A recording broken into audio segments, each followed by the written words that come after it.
তো সন্ধেবেলা রেডি হয়ে নিয়েছি, যাব হচ্ছে একটু বাজারের দিকে। আর আজ যেহেতু সানডে, তো সানডেতে তোমাদের দাদাভাইয়েরও ছুটি আর ও বাড়িতেই আছে, তার জন্য সন্ধে দিয়ে নিয়ে রেডি হয়ে নিয়েছি।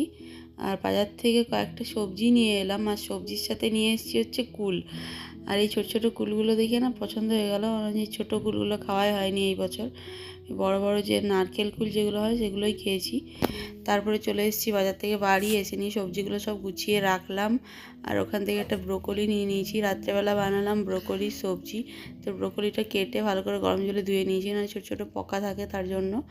আর এখানে রুটিও বানিয়ে নিয়েছি। আর তারপর কয়েকটা বেগুন নিয়ে এলাম, সেই কচি কচি বেগুনগুলো কয়েকটা কেটে ভাবলাম ভাজি। দেখতে কিন্তু খুব সুন্দর ছিল বেগুনগুলো। আর তারপরে দেখো বেগুন ভাজা, রুটি আর ব্রোকলি সবজি আমরা ডিনারটা করে নিলাম।